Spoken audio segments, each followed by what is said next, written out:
pension pour sorciers.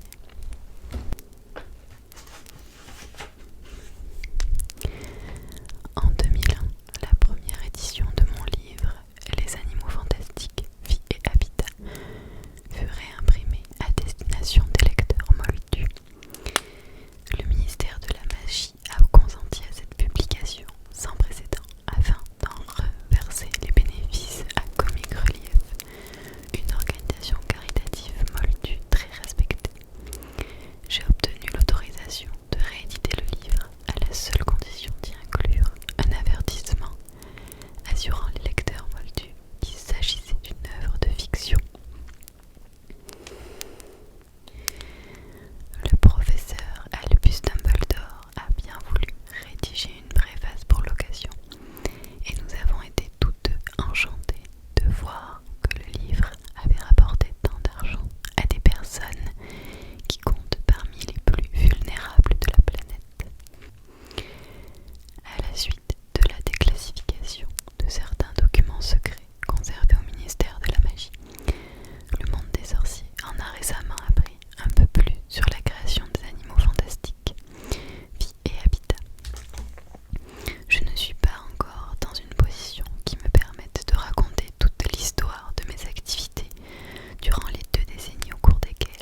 professeur dans sa chambre à démembrer des Horklums, je lui envie les voyages qui l'attendaient. Des profondeurs obscures de la jungle au désert étincelant, des sommets enneigés, aux humides marécages, ce garçon à la saleté repoussante, couvert d'une véritable croûte de Horklums, allait se lancer, ayant pris de l'âge, sur les traces de tous les animaux décrits dans les pages qui suivent.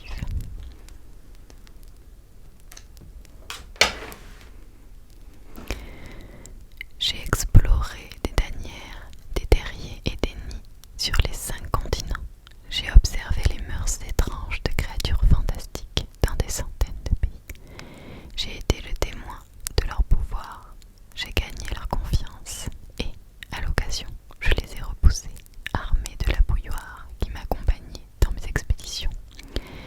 La première édition des Animaux Fantastiques me fut demandée il y a bien longtemps, en 1918 exactement, par M. Augustus Worm de la maison Obscurus, qui eut l'amabilité de me demander si je voulais envisager d'écrire pour sa société d'édition un ouvrage traitant des animaux fantastiques, une sorte de manuel condensé qui pourrait faire autorité en la matière.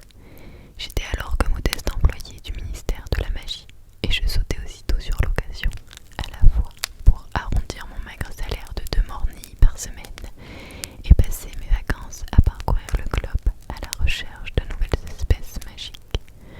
Le reste appartient à l'histoire de la librairie.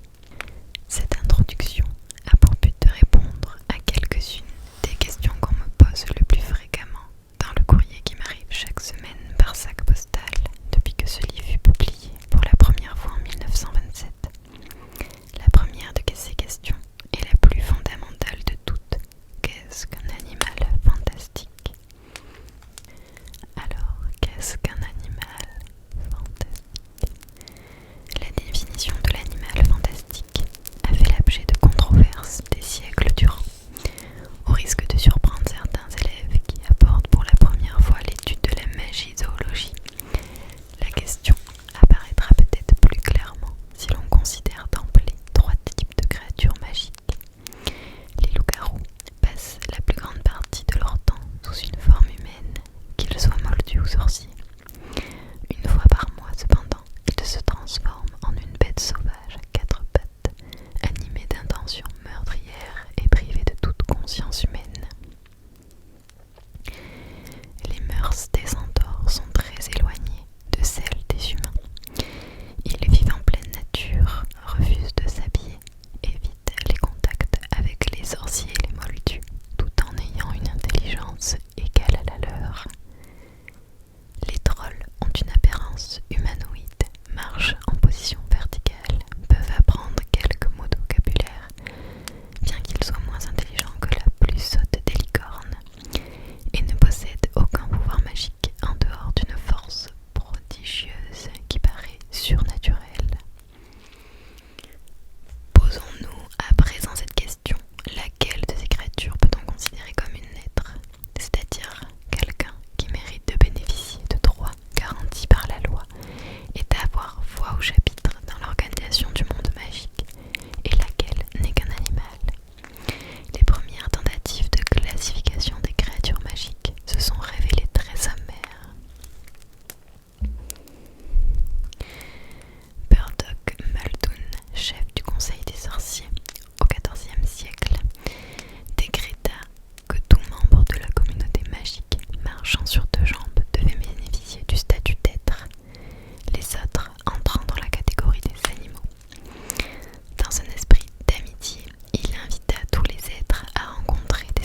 d'animation sur un